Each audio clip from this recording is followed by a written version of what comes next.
Hey, good day, everybody. Welcome to Church Online. My name's Taylor. I'm the lead pastor here at New Song. Thanks so much for joining us from wherever you are. We're just glad that you're here. And right now we find ourselves in the Gospel of Matthew, chapter 5, verse 5. We're studying the Sermon on the Mount, what's been referred to as the Sermon on the Mount. Some of Jesus' most famous controversial teachings are here in the Sermon on the Mount, and we're kicking it off. This is our third Sunday, I believe, talking through the Sermon on the Mount. We find ourselves in the Beatitudes. And let me talk to you about kind of the overall idea that Jesus is getting at here with the Beatitudes. It really is kind of an autobiography of sorts for Jesus right here that he's laying out, that Beatitudes really explain who he is and what he's like. So a couple weeks ago, we talked about what it means to be poor in spirit. And the reality is Jesus modeled that for us. He lived a life completely poor in spirit, of poverty in spirit. In fact, there's a passage in John chapter 5 where Jesus says that he can do nothing apart from the Father. So he lived a life of total dependency on the Father. Last week, we talked about what it means to mourn, what it looks like to mourn. Jesus says, blessed are those who mourn. And so the reality is that he was a mourner. And in fact, in the Gospels, this is really interesting. I was thinking about this as well. There's actually no text in the Gospels that say that Jesus laughed, but there's several that says that he mourned. Now, of course, Jesus did laugh. I think he had an incredible sense of humor. But, he wept at Lazarus' tomb. His friend Lazarus has died. He's mourning with the family outside of the tomb. He comes into the city of Jerusalem. He weeps over the city. And in fact, in Hebrews chapter 5, it says that Jesus often cried loud tears. So Jesus was a mourner. And this is absolutely going to be the case of what we study today, that Jesus is meek. He is the example of what it actually looks like to be meek. So that's what we're going to talk about today is meekness, the call to meekness. And this isn't just the Beatitudes. They're not just an autobiography of Jesus, but what they are is it's a kind of a picture of the kind of person that he's going to be transforming you into as you follow him. We talked about this big idea a couple weeks ago that following Jesus isn't just about believing the right stuff about God, but it's faith in Jesus that actually leads to life transformation, that God is interested in transforming your life and changing your life. And the Bible's vision for you is to actually be conformed to the image of Jesus. Now that's a crazy idea. That's what Romans chapter 8 verse 29 says, that God is actually predestined you to be conformed to the image of Jesus. So as this is laying out kind of the character traits of Jesus, it's also giving you a sort of a litmus test to say, okay, is my apprenticeship to Jesus, is it being effective, right? This is the will of God for your life, that you would be conformed to the image of Jesus. So have you ever wondered what the will of God is for your life? You know, who am I supposed to marry? What am I supposed to do for a work, for a career? What color shirt am I supposed to wear today? I don't know. Hopefully not. That's weird. But the point is that this is God's will, is to conform you to the image of Jesus. And this is what Jesus' character is all about right here. So, okay, anyways, enough on that. Let's go ahead and jump in. Matthew chapter 5, verse 5 says this. Jesus says this, blessed are the meek, for they shall inherit the earth. Blessed are the meek, for they shall inherit the earth. So let's talk about this idea of meekness, because here's the reality. We've had some difficulty kind of translating this word, and a lot of times I think we in our modern context, when we hear that word meek, we think it has something to do with weakness, right? Like if you think of somebody who's meek, a lot of times you just kind of picture a doormat, like kind of a pushover, very type B personality that's not assertive, that everybody just kind of walks over in life, that they're weak, they're a pushover, they're a doormat. That's kind of what we think of when we think of what it means to be meek. Now, the Bible's idea of meekness is completely different. Keep in mind, Jesus is the perfect example of what it means to be meek, and he busts into the temple in Matthew 21, and he fashions together a whip, man. He starts whipping people and flipping over tables, right? Like that's crazy. When we hear meek, we don't think that, but Jesus was perfectly meek, and he does this. He rebukes the Pharisees. He confronts people. He's a very confrontational guy. So the reality is meekness doesn't have anything to do with weakness, and in fact, if you're going to be meek, it actually requires an incredible amount of strength, harness strength, bridled strength, as you've rolled your entire life over into the hands of God. And that's Darrell Johnson's definition is of meekness is strength under restraint. And I think that's a really good definition of what it means to be meek. It's closely related to humility and to gentleness, although it's a little bit different. Again, it's nothing to do with weakness. It does require a lot of strength. And here's a bit of a working definition for us. Okay. Here's what it means to be meek. It's a confidence in God that causes you to roll your life, your reputation, and others' opinions of you into the hands of God, knowing that you're actually positioned in a place of strength because God ultimately is the keeper and the defender of your life. That's kind of the Bible's idea of what it means to be meek. So now, how are you doing with that? Okay, let's just have a moment of honesty, a moment of truthfulness. How are you doing with that? Because how many of you just heard that definition that I gave and you were just like, wow, that really just spoke to me. Like I feel like that really just described who I am as a person. I have rolled my life, my reputation, others about me over to the hands of God because I recognize that he's the keeper and defender of my soul. Right? None of you thought that way. I know that because I know you and I know myself. And here's why. Because that's so opposite of how we operate as people. Right? So let me give you a few examples. What do you do? What do you do when you go into crisis mode in your life, man? When stuff starts to fall apart, when you have issues with a relationship in your life, at your work, a financial crisis, what do you do when you get in crisis mode? You go to fix it, right? If you're anything like me, you just go straight to getting busy and trying to make it better and fix it and fix the problem and get out of it and make it better. Meaning what? That you don't go to the place of prayer immediately. That's not necessarily the first reflex. You just go to fixing it, meaning that you haven't ultimately rolled your life over into the hands of God, recognizing that he's the keeper and the defender of it, right? Or what do you do? What do you do when somebody attacks your reputation? Here we go. What do? When somebody attacks your reputation, you do whatever you can to save face, man, right? Like even if that means trashing the person's reputation who's saying that you have a who's trashing your reputation for whatever reason, you'll do whatever you can to save face, to make sure people know that what that person is saying about you isn't true. You self-assert, you get aggressive, you stomp on people if you need. You do whatever you need to do to make sure that your reputation stays intact. Meaning what? You haven't rolled your reputation over into the hands of God, recognizing that he's the keeper and the defender of it. And I know this one isn't going to hit anybody that I'm talking to today, right? Because I know nobody cares about what other people think about them, right? Nobody. You don't. Of course you do. You care so much about what people think about you, right? I mean, depending on your personality type, here's the thing.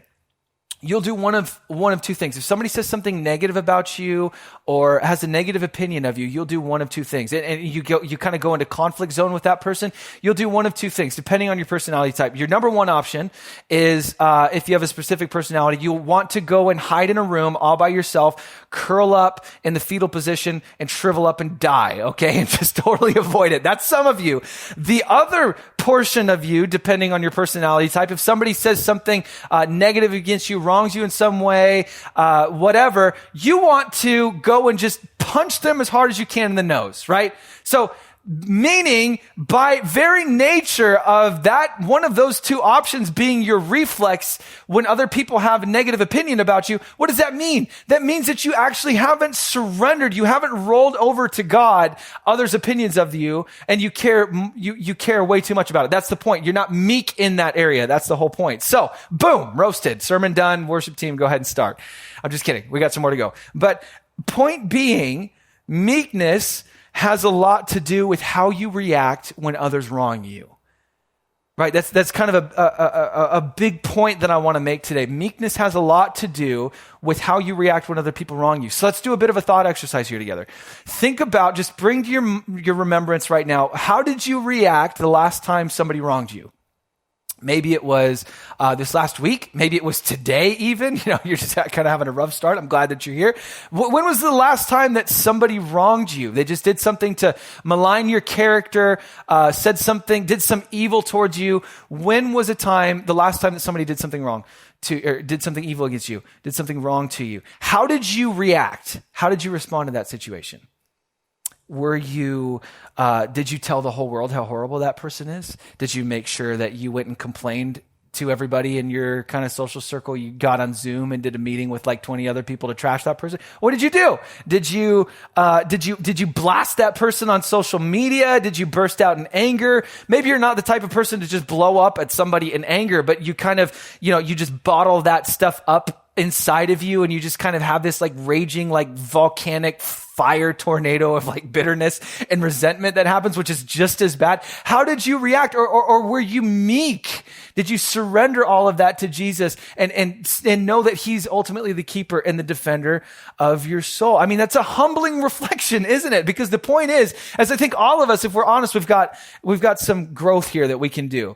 So again, being meek, it doesn't mean that you're a pushover, you're a doormat. Sometimes the meek thing to do is to confront somebody. And that's not what I'm saying is never confront somebody, because Jesus confronted people, right? He confronted the Pharisees. He confronted the disciples. Go read the book of Revelation. He rebukes the churches. He's really straight with 7 of the churches, like straight, just rips them up and down. I mean, he's very confrontational. So that doesn't mean that you're not going to be confrontational, but here's the deal. When Jesus confronts people in the Bible, he doesn't do it to preserve his reputation. He doesn't do it because he got his feelings hurt and he wants to balance the moral scales, which is often what we do when we go to confront somebody, is we're trying to get even. We're trying to balance the moral scales. Why Jesus is confronting the person is because he cares about them.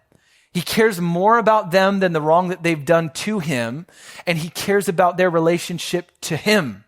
So that's the point. So if you're going to confront somebody, and that's a matter of prayer, and here's the deal. We're so passive aggressive in our culture. We could definitely grow in this area. But when you're confronting somebody, it's not for self-preservation. It's not because you want to balance the moral scales and get even. It's because you care about this person and you care about your relationship with them that you are willing to confront. And because here's the deal. Oftentimes, conflict is the price that we pay for greater levels of intimacy. And part of the reason why a lot of Americans don't have really deep, meaningful relationships, and because we're so isolated, is because we're not actually willing to pay the price of conflict for greater levels of intimacy. So that's for free. You can take that to the bank. But anyways, so meekness is we can already see, right? Like it's very countercultural.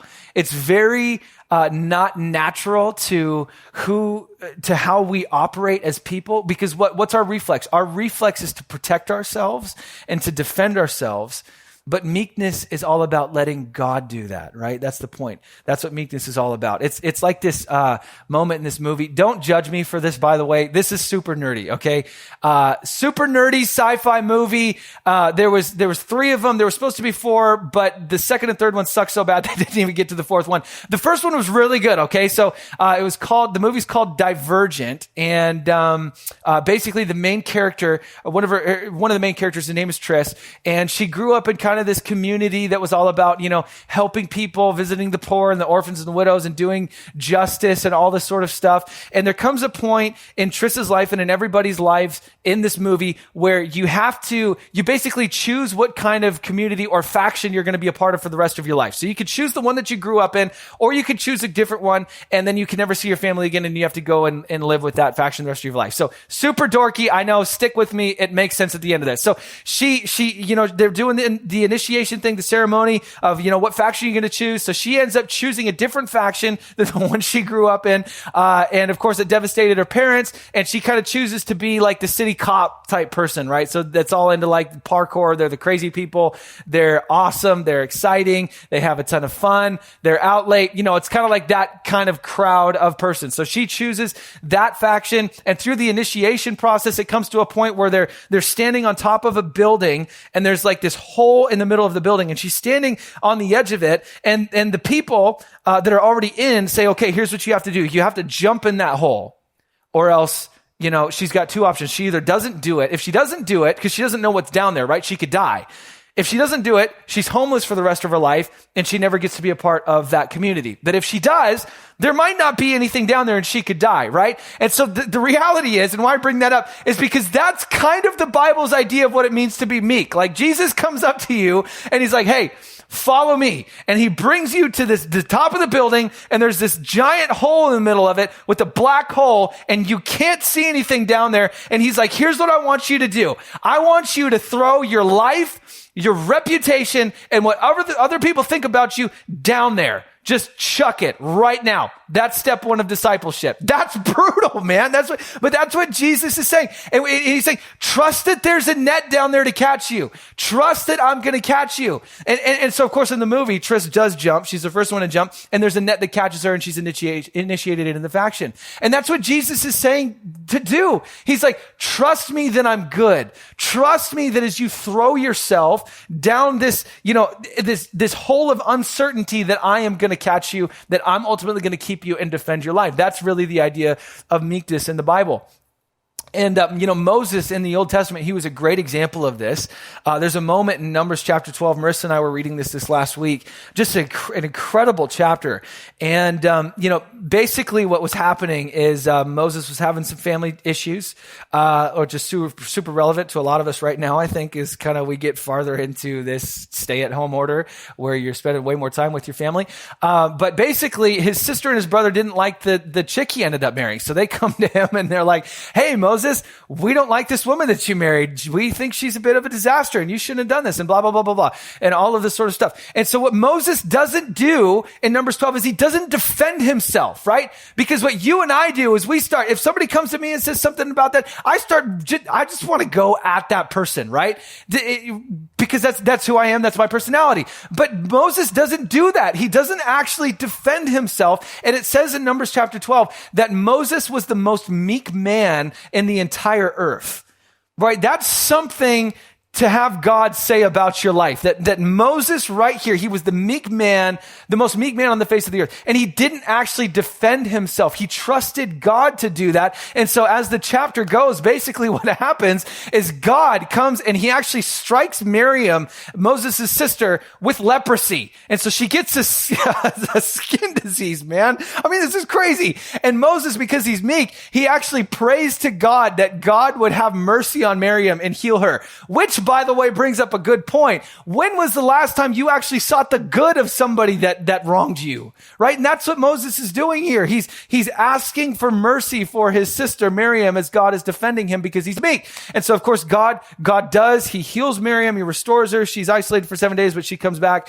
And God actually the point is God steps into the story and he defends Moses to Miriam and to Aaron. And in fact, God says on Moses' behalf, he's like, hey, listen, guys, here's the deal. With all of these other prophets and all these other people, I speak to them in dreams and visions and in ways that aren't clear. There's mystery in it. With Moses, I speak face to face. I speak to him. That is crazy, man. And it's because Moses was meek. So here's the deal. If you want that kind of relationship with God, if you're kind of frustrated with your relationship with God, God is uniquely tied your relationship to him with your relationship with other people. If you feel like there's some distance and some separation, and maybe evaluate this. Like, are you spending your life and your energy defending yourself and making yourself look good in the eyes of people? Have you rolled that over into the care of God? Because Moses is a great example for us. If you'll do that, if you'll just be meek, God is going to come and defend you. And look at the payoff, man. There was nobody as close to God as Moses. Now, that's something to really, to strive for and to get after, man. So the payoff there is way bigger than other people just thinking that you're something, right? I mean, face-to-face relationship with God, or somebody has a nice opinion about you. Come on. I mean, seriously. And the unique thing about this story, I think, is that God is looking for people to defend. Right? He's looking for people to defend.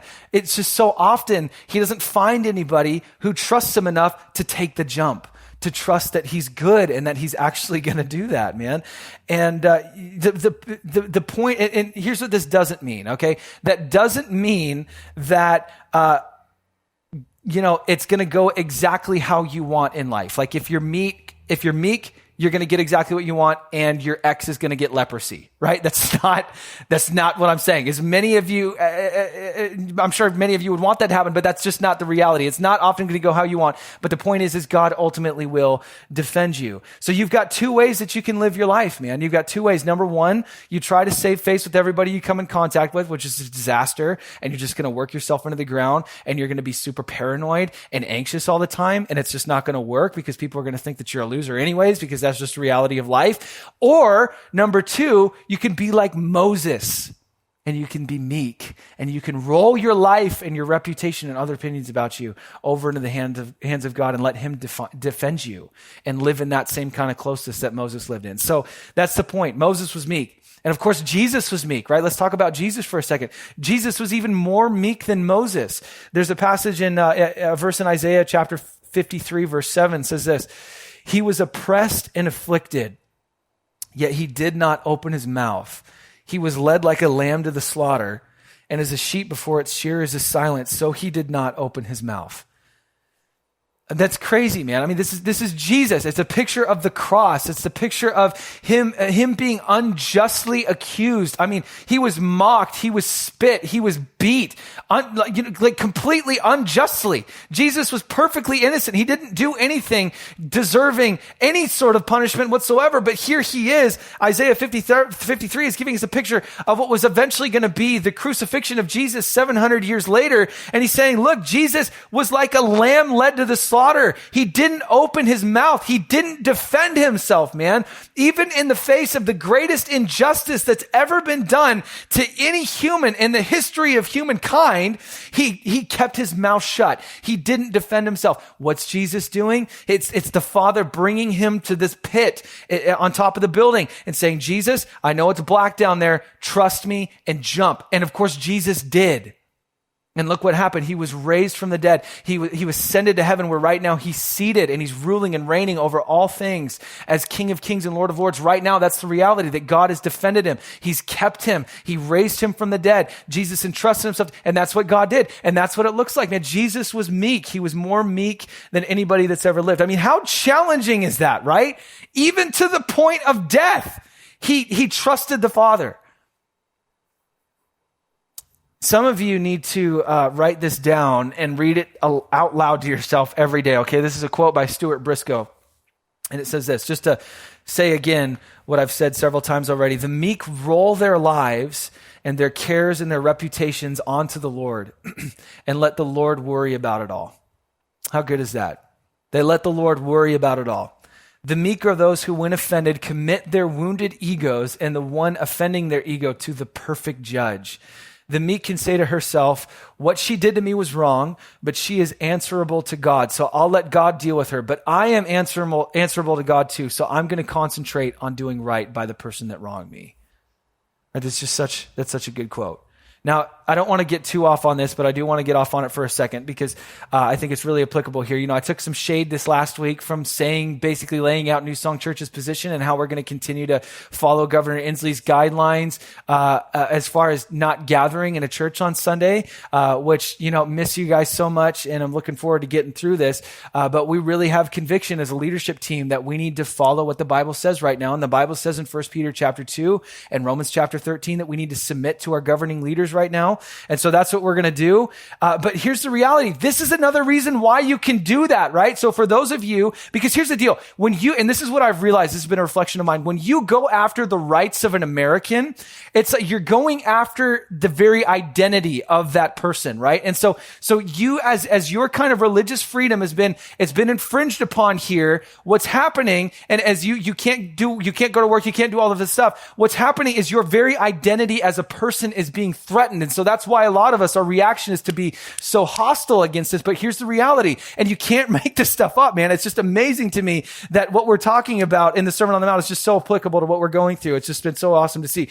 But this is another reason why you can do that, because we've rolled our entire lives over into the hands of God. You know, it's amazing to me how many protests are going on right now. You know, there was that giant one in Linden that was massive, that was, you know, this last week. And there's nothing wrong with peaceful protest, right? Like, I'm not saying don't do that. There's nothing wrong with a peaceful protest. And in fact, it'd be really good. But here's the thing. It's amazing to me when so many people will go to protest, but then the prayer meeting is empty. Guys, it's like, what's up with that? Like, if you want to be effective right now, if you want to fight for your rights as an American citizen, if you want to see us get moving through and out of this moment, dude, start praying harder than you ever have before. Join us in our Thursday night prayer meeting. Like, we've got like 17 or 20 people that's joining us. It's probably because you didn't know about that. That's okay. But that should be totally packed, man. That meeting should just be packed full of Jesus followers that are crying out for our city and our county and our state. If you want to make an impact, and if you want to really be effective, it's not going to be at a protest, man. It's going to be in the prayer meeting. That's the point that I'm trying to make. Okay. All right. My rant is over. We got to keep moving through here, but just wanted to say that. So because here's the other thing. Okay. Back on topic here. When you give up your ego, when you surrender your ego, that thing on the inside of you that wants to self-assert, all of that sort of stuff that we're talking about, when you surrender that, you actually get positioned to help people, to be a beneficial help in the lives of other people. Because what are you doing? You're being real with your own brokenness. You can be real with it, and you can be open. You can lead with a limp. You need to lead with a limp, right? So much of our lives, we want to project this perfect self that just isn't real. But here's the deal, man, that doesn't help anybody. You got to learn to lead with a limp and say, I'm not perfect.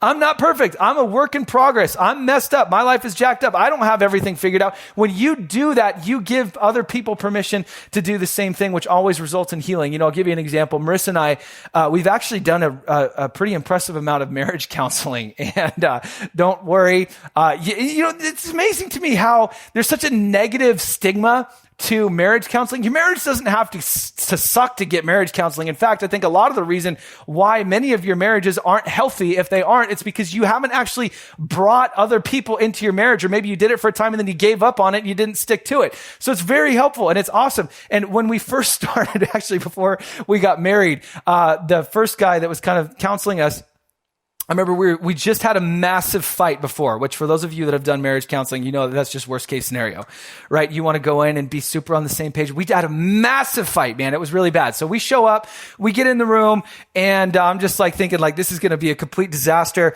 And so of course Marissa starts crying in the meeting, and so I get excused, right? Like it feels like high school. I just got sent to the principal's office, and he's like cross-interviewing different people about something, right? That's kind of how it felt. So I step out of the room, and then they talk for a little bit. I come back in, I sit down, and basically our counselor looks at us and he says, okay, guys, here's the deal. Really everything that's going on right now is, there's a certain time of the month for a woman when she's a little bit, that he basically goes into that. He's like, basically all of your problems are because Marissa's PMSing right now. I kid you not. That is exactly what he said. And of course I'm sitting there like, tell me something I don't know, right? Like obviously right now, of course, Marissa didn't think the same thing. And so we never went back to that guy. But, Marissa right now, she has a professional photography business that she does on the side. She works with a lot of engaged couples. And so she decided that in light of that experience, that she wanted to kind of create a resource to hopefully get people that are about to get married some better advice than your issues are all because of PMS, which I'm totally not convinced of all the way yet, but, maybe we'll get there. But anyway, so she wanted to do this thing. She came to me. She's like, babe, this could be so cool. We could do this together, blah, blah, blah, blah, blah. And so we did it. We created this thing, and it's on her photography page, and she's sending it to people.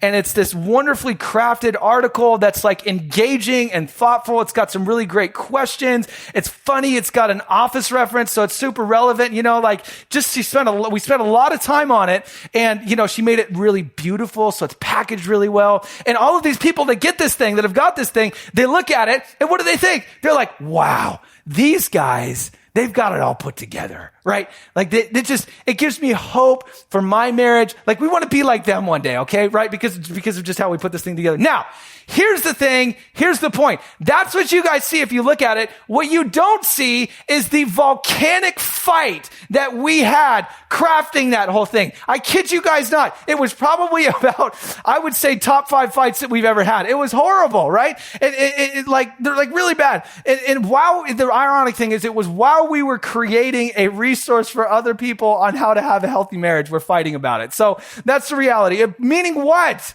That we don't have this all figured out, man, that we still fight, we still argue. And it's not always Marissa's fault, just most of the time, right?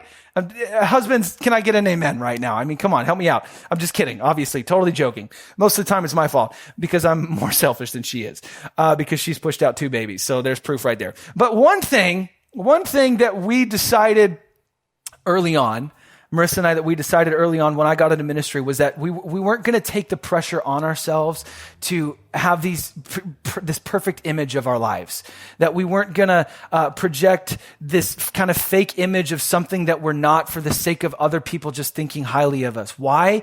Because ultimately, we don't care what you think. We care what Jesus thinks. And that's the point. And here's the reality, man. That is so liberating. And some of you need to do that because it's so freeing. We're not trying to keep up with the fake version of ourselves, man, which is just totally exhausting. And this is what you got to do, man. You got to lead with a limp, because what did I just give you permission to do? I just gave you permission to talk to somebody about the issues in your marriage. Dude, I just brought like 600 people into mine, right? You can bring 2 into yours. That's the whole point, because you're meek and you've rolled your reputation and others' opinions of you into God's hands, and you can be real with your brokenness and your issues, and you don't have to put on this churchy front that makes it seem like you have this perfect little life that's all put together when really it's a total, complete disaster. So Jesus says, blessed are the meek. This is what it looks like to be meek. Blessed are the people who are like this. And what do they get? For they shall inherit the earth. Now, this is really backwards. This is upside down. This doesn't make any sense, because how does the world system operate?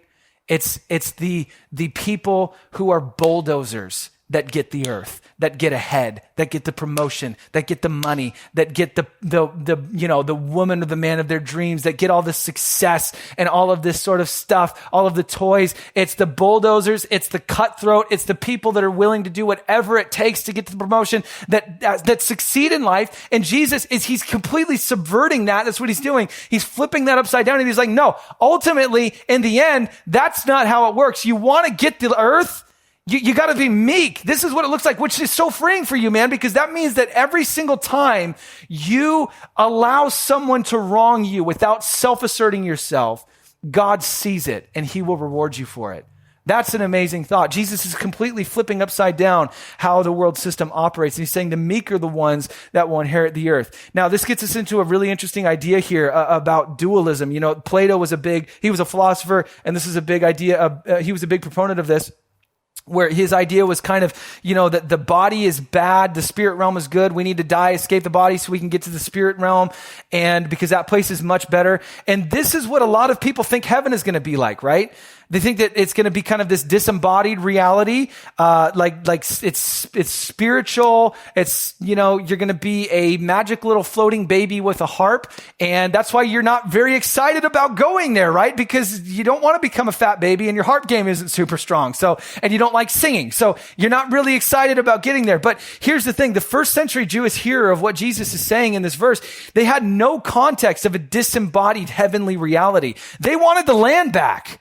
Right? That's the narrative of the entire Bible. One of the major themes is all about the land. In Genesis, we lost it in the Garden of Eden. We wandered. They got it for a little bit. They got exiled into Babylon and Assyria, all that sort of stuff. And now the story of the Bible is bringing us all the way to the end of the book of Revelation, when the kingdom of heaven actually comes and God restores and he renews and he recreates the entire created world, the earth. Right? We get the land back. We get the earth back. That's the Jewish hearer. What they would think of when they heard the kingdom of heaven was that it was the kingdom of God coming to earth. It's not disembodied, man. It's not spiritual weirdness. You're going to be embodied, right? In eternity. It's like Jesus, when he was raised from the dead, he had a physical body. Like you could touch him. He went up to Thomas and was like, Thomas, touch my hands and my side. Thomas touched him. He could eat, right? He had breakfast. He had eyes and ears, and he could still talk and hear. Jesus had a very physical body while he was resurrected, even after he was resurrected from the dead. That's the whole point.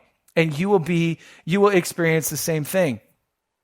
So Jesus says, if you're meek, you're going to get the earth. I mean, let me tell you how crazy that is for a second, okay? Because Psalm chapter 24, verse 1 says this, and I'm going to close with this thought. It says, the earth is the Lord's and everything in it, the world and all who live in it. Meaning, everything belongs to God, right? The earth, all of its people, all the trees, everything that you think that you own ultimately belongs to him. Your house, your cars, money, finances. He could snap his fingers. All of that's completely gone. It all belongs to him. The earth and all of its people belong to the Lord and everything in it. And here's the deal. Why this is so crazy is there's going to come a day when Jesus, the meek one, the truly meek one, when he rules over the earth, on the earth. And his promise for those who are also meek like him is that they will inherit the earth with him. Right? Revelation chapter 5, verse 10. You have made them, speaking of the people of God, people who have given their life to Jesus, you have made them to be a kingdom and priests to serve our God, and they will reign on the earth. It's an amazing thought. Jesus is so humble. He's so kind. He's so gentle. He's so meek that he shares in what is rightfully and only his with us. So that's the point, man. If you want to truly get ahead in life, if you want to truly be blessed, it looks like meekness. And that really is the most freeing place as you roll your entire life over into the hands of Jesus. Now, some of you might need to do that today for the first time. You haven't fully surrendered your life to Jesus yet, or you know you need to recommit your life to Jesus. This is why you can do that, man, is because Jesus is so much better than you ever thought. And so if that's you, at some point today, I want to encourage you, just find some time, go in a room by yourself and surrender your life to Jesus. Just pray and say, Jesus, I'm done living my life how I've been living it. I'm repenting of my sin. I'm laying all of that down. I'm entrusting myself to you. I'm throwing my life and my reputation and others' opinions of me down that hole, and I'm just going to fully entrust my life to you, fully surrender my life to you, and follow you. And if that's you, I would encourage you to do that and to go ahead and reach out to us. I would love to talk to you personally and help you get started on this new journey of following Jesus. Let's go ahead and pray together, guys. Jesus, we love you. Lord, we thank you that you are truly meek. You're not this super angry, demanding dictator, but you have the good of us in mind, that you are a servant, that you even at the point of death, Jesus, you didn't assert yourself. You surrendered yourself for our sake. You gave up your life for ours. You had every right to not do that. But nevertheless, like a lamb led to the slaughter, you didn't open your mouth. And Lord, we're so thankful for that example. What a challenging example. Lord, I pray that you would make us truly meek, that we would look like you to the world around us. In Jesus' name, amen.